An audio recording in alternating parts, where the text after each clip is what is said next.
Hello everyone, welcome to my YouTube channel the Soulful diary.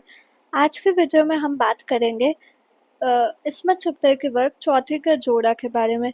इससे पहले की जितने भी वीडियोस हैं उसका लिंक डिस्क्रिप्शन में। चलिए शुरू करते हैं आज की चलिए अब स्टोरी को डिस्कस करते हैं। चौथी का जोड़ा revolves around a widow B Amma who lives in near penury with her two young daughters Kubra and Hamida. The story focuses on B Amma's obsession to get Kubra married off as soon as possible and the terrible outcome of B Amma's urgent and desperate attempts to get her married to her brother's son. Rahat, B Amma considers marrying off Kubra as the best way to get rid of her, reduce her own burden and secure a good future for her, and to ensure Hamida's timely marriage. Kubra is portrayed as an extremely simple and plain girl who is too innocent for the worldly shrewdness and is quickly aging, and Biyamma is constantly reminded by her neighbors. Amidst the obsession with Kubra's marriage comes the news of the arrival of girl's cousin Rahat, B. Amma's brother's son, who is to live with the family for a month for his training. The family starts to worry about how they are going to feed another person with their limited income. B. Amma's sewing skills are not enough. When B. Amma's sister hears this, she tells B. Amma to calm down and makes use of this opportunity by impressing Rahat and getting him to marry Kubra, who upon hearing this becomes dedicated to this cause. The obsession for marrying off Kubra is seen in full light when Rahat finally comes to live with them. Their lives start to revolve around him, Piyamma going to the extent of selling off her cool bangle in order to feed him well. Hamida is given the task of luring Rahat with explicit and inappropriate jokes, casual flirting, and the role of a sister-in-law, while Hamida is asked to lure him since she's pretty. Kubra is expected to win his heart by khidmat.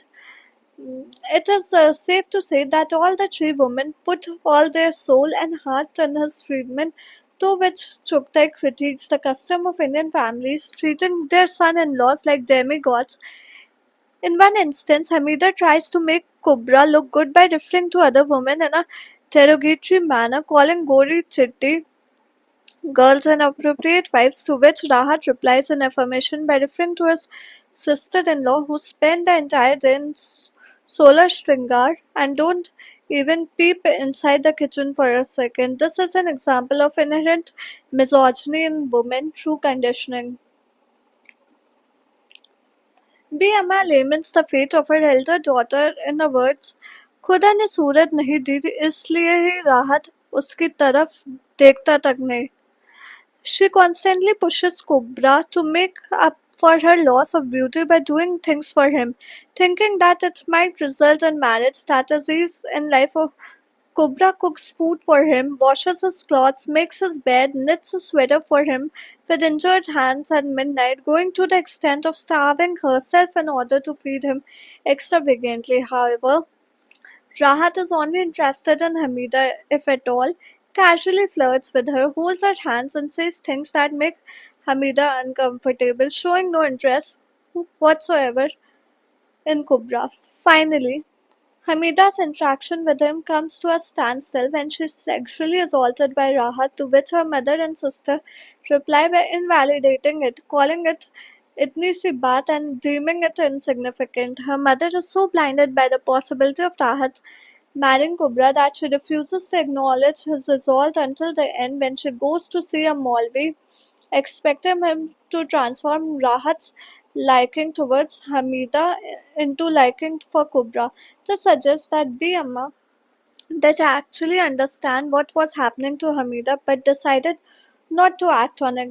The mullah gives her some flour with a special incantation, telling the mother to get rotis made by Kubra and delivered by Hamida. Kubra makes these sanctified rotis even though she is suffering from high fever, and Hamida starts to take it to Rahat.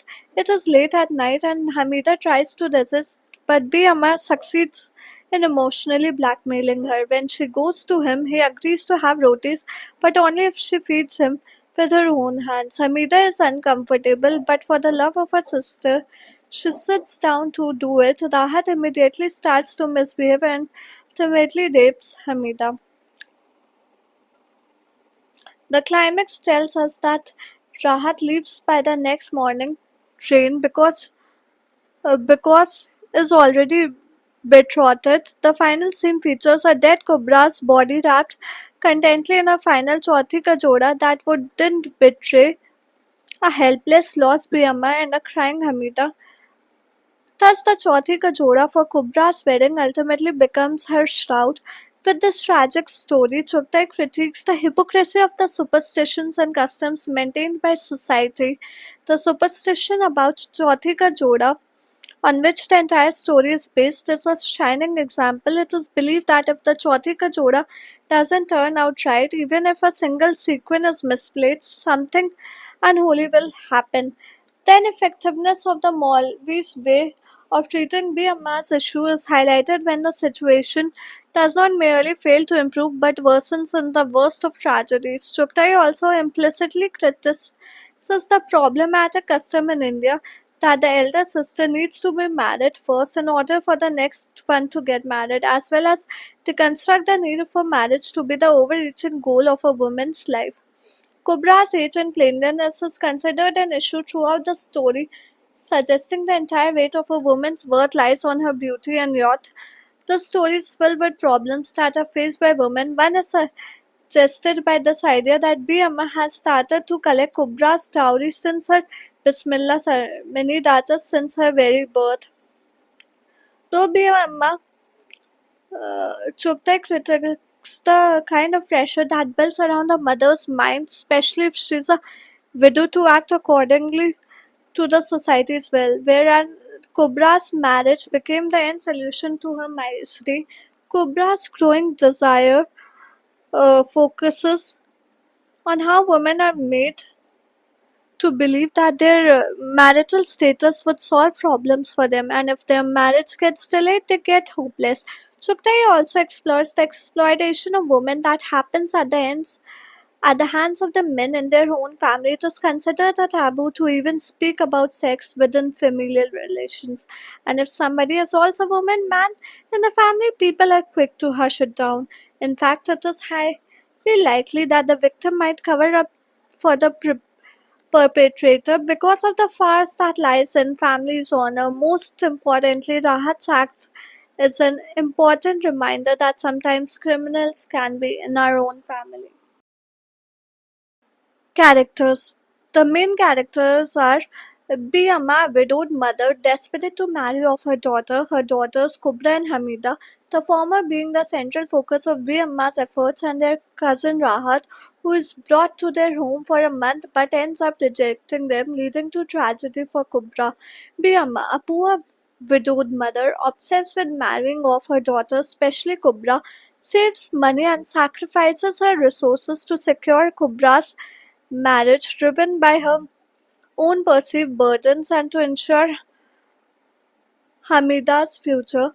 Kubra, Biyama's elder daughter, the protagonist of the story, portrayed as simple, innocent, and plain. Her declining health and eventual death from tuberculosis highlights the oppressive societal expectations placed on women to marry. Hamida, Biyama's younger daughter, encourages her mother to arrange a marriage between Kubra and Rahat, sees Rahat as a solution to the family's desperate situation. Rahat, Biyama's brother's son, comes to stay with the family for a month to attend police training, develops an interest in Hamida, flirting with her inappropriately, and eventually leaves without marrying anyone. Themes. The primary themes are the devastating effects of patriarchal societal pressures on women, the damaging obsession with marriage as a woman's only path to security and status, and the result exploitation and suffering of women in a system that treats them as a burden to be married off. The story explores how a desperate mother's effort to marry off her daughter leads to exploitation and a tragic outcome, highlighting how tradition and custom ruin lives and how men's societal position of power allows them to benefit from women's sacrifices. Patriarchal societal pressures and marriage as a burden, marriage as a solution. The story highlights how society views marriage as the sole solution for a woman's future and a way her mother to elevate her own burden. B. Amma's obsession with marrying off her daughter Cobra stems from the pressure to secure her daughter's future and her own dwindling resources.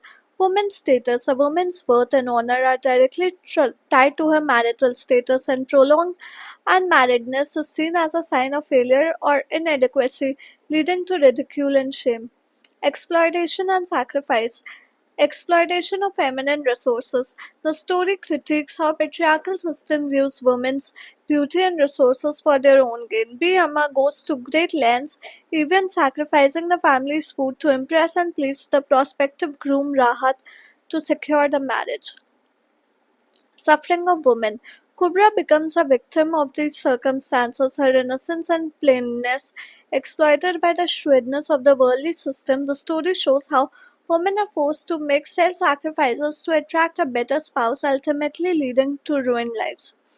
Critique of tradition and custom. Destructive traditions. Chughtai uses the story to show how age-old traditions and customs can be destructive and ruin the lives of women. Societal norms. The story exposes the rigid societal norms that compel women into marriage and the resulting psychological toll on them. The power dynamics of male superiority, male privilege. The narrative exposes the deep-rooted male superiority that is internalized in society, leading to a system where men are seen as superior and women are expected to be inferior. Exploitation by male characters. The story depicts how male characters like Rahat can take advantage of the desperate circumstances surrounding a woman's marriage, demonstrating their inherent power within the patriarchal system. Motives of Chauthi ka Joda. The primary motives are patriarchy and the oppression of women, financial burden and poverty, the destruction force of tradition, and the title symbol of the wedding suit itself as a representation of a woman's fate. These motifs highlight how patriarchal norms trap women, burdening them with the responsibility of marriage and family, and ultimately leading to their misery and death. With the story's context, patriarchy and the oppression of women, lack of agency. The story portrays women, particularly Kubra, as having no real choice or freedom, with their lives dictated by male authority and societal expectations. Exploitation. Women are seen as objects, their worth measured by their ability to marry and serve their husband. Amma's obsession to marry of Kubra is a desperate attempt to secure her own future and relieve her burden. Male privilege. Male characters like Rahat hold significant power and can act with impunity, while women are expected to be submissive. Financial burden and poverty. Economic pressure. Kubra's poverty and her mother's desperation to marry her off are driven by the financial strain on the family, a means to the end. Marriage is viewed as a way to escape poverty, not a path to love or happiness, which further underscores the economic disparity faced by lower middle class women. The destructive force of tradition, harmful customs. Traditions like the elaborate trousseau, Chauthi ka Joda are shown to be damaging to women, prioritizing social status and marriage over their well being. Social hypocrisy. The society in the story suppresses female desire and treats women as less than human, reinforcing their subordinate status. The Chauthi ka Joda as a symbol, a fatal symbol. The wedding suit, meant to be a symbol of a new beginning, becomes a shroud for Kubra, representing the inescapable nature of her fate and the crushing weight of societal obligations. A symbol of a woman's fate, Chughtai uses the wedding dress to symbolize the tragic destiny of women who are victims of the circumstances and societal pressures. Thank you. I hope आज की video आपको पसंद है। कैसी लगी हमें comment करके बताओ। अगर कोई डाउट्स या सजेशंस हो तो वो भी कमेंट सेक्शन में ड्रॉप कर सकते हैं। अगर वीडियो अच्छी लगी तो like share and subscribe to my channel. मिलते हैं कल एक और इन्फॉर्मेटिव वीडियो के साथ शाम 4 बजे। Till then keep watching and keep supporting the Soulful Diary. Thank you.